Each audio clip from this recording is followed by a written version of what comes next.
بلاول بھٹو نے کہا کہ ذوالفقار علی بھٹو ایک ایسے پاکستانی خواب کے معیار تھے جہاں اقتدار عوام کے پاس ہو. قائد عوام کے محروم طبقات کے لیے امید کا سورج روشن کیا اور سیاسی اور سماجی دھارے کو نئی جہت دی. سینئر وزیر سندھ شرجیل انعام میمن کا ذوالفقار علی بھٹو کی 47ویں برسی پر پیغام. شہید ذوالفقار علی بھٹو عہد اور عوامی حقوق کی جدوجہد کا استعارہ تھے. شہید بھٹو نے پاکستان کے عوام کو سیاسی شعور اور خود مختاری کا احساس دیا. شہید بھٹو نے ملک کو ایٹمی قوت بنانے کی بنیاد بھی رکھی. شہید بی بی نے بھٹو کے نقش قدم پر چلتے ہوئے ملک کو میزائل ٹیکنالوجی دی. آج پاکستان کا مضبوط دفاع ہونا شہید بھٹو اور شہید بی بی کی کاوشوں کو نمایاں.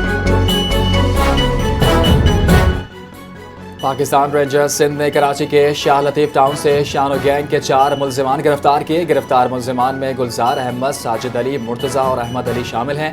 ملزمان کے قبضے سے 30 بور پستول، جعلی پستول، موٹر سائیکلیں، موبائل فون اور نقدی برآمد کر لی گئی. گرفتار شدہ افراد کی مزید قانونی کارروائی کے لیے پولیس کے حوالے کر دیا گیا. کراچی میں ڈکیتی اور اسٹریٹ کرائم کی متعدد وارداتوں میں ملوث تھے. سی ڈی اے اور اے سی صدر شاہ اللہ دتہ کے مکینوں کے لیے وبال جان بن گئے. گھروں کی ناجائز مسماری پر مکین سراپا احتجاج بن گئے. ذاتی ملکیتی زمین پر بنے مکانات غیر قانونی طور پر گرائے گئے. شہریوں نے الزام لگا دیا کہ پیسے نہ دینے والوں کے گھروں کے خلاف کارروائیاں کی جاتی ہیں. جیب گرم کرنے والوں کے خلاف کسی قسم کی کارروائی نہیں کی جاتی. اے سی صدر کے عملے پر مبینہ ہراسانی اور رشوت طلبی کے سنگین الزامات بھی عائد کرتی. پاکستان کا آٹو سیکٹر عالمی سرمایہ کاری اور جدید ٹیکنالوجی کی جانب تیزی سے گامزن ہے. بی وائی ڈی کی شمولیت کے بعد پاکستان عالمی آٹو کمپنی کی توجہ کا مرکز بن گیا ہے. لکی موٹر کارپوریشن اور گوانگجو آٹو موبائل گروپ کے درمیان اسٹریٹجک شراکت داری قائم. فارچون 500 میں شامل جی اے سی گروپ کی سرمایہ کاری عالمی اعتماد کی عکاس قرار. بھارت میں انتخابی دھاندلی اور عوامی مینڈیٹ پر ڈاکے کے خلاف ہنگامہ. مغربی بنگال میں ووٹر لسٹ میں ہیرا پھیری اور جعلسازی کے خلاف احتجاج. مالدہ ضلع میں عوام نے دفتر کا گھیراؤ کر کے 7 عدالتی افسر کو محصور کیا. نئے ووٹر لسٹ میں نام نکالنے کے خلاف شدید رد عمل. ماہرین کے مطابق عوام مودی حکومت کے اوچھے ہتھ کنڈے پہچان چکی. ووٹر لسٹ میں چھیڑ چھاڑ، عوامی رائے دبانے اور آمریت کے ثبوت. ملک بھر میں بارشوں اور بالائی علاقوں میں برف باری سے موسم دوبارہ سرد ہو گیا. خیبر پختونخوا کے مختلف علاقوں میں بارشیں. حادثات میں 4 افراد جاں بحق، 19 زخمی ہو گئے. بلوچستان کے مختلف علاقوں میں موسلادھار بارش اور ژالہ باری. سیلابی صورتحال پیدا ہو گئی. آزاد کشمیر، گلگت بلتستان، ناران، سوات اور زیارت میں اپریل میں برف باری. سندھ اور پنجاب کے مختلف اضلاع میں وقفے سے بارش کا سلسلہ جاری ہے. ڈیرہ غازی خان اور فروٹ منرو میں بھی ژالہ باری. برساتی ندیوں میں طغیانی آ گئی. اور پاکستان سپر لیگ 11 میں لاہور قلندرز نے ملتان سلطان کو 20 رنز سے شکست دے دی. قلندرز کی جانب سے دیے گئے ہدف کے تعاقب میں ملتان سلطان 13 اوورز میں 5 وکٹوں پر 165 رنز بنا سکی. ایسٹن 55، شان مسعود 44 رنز بنا کر نمایاں رہے. عرفات مرحاز 25، صاحبزادہ فرحان 24 رنز بنا کر آؤٹ ہوئے. لاہور کے قذافی اسٹیڈیم میں کھیلے جا رہے میچ کا ٹاس بارش کی وجہ سے تاخیر کا شکار ہوا. بارش کے سبب میچ کو فی اننگ 13 اوورز پر محدود کر دیا گیا.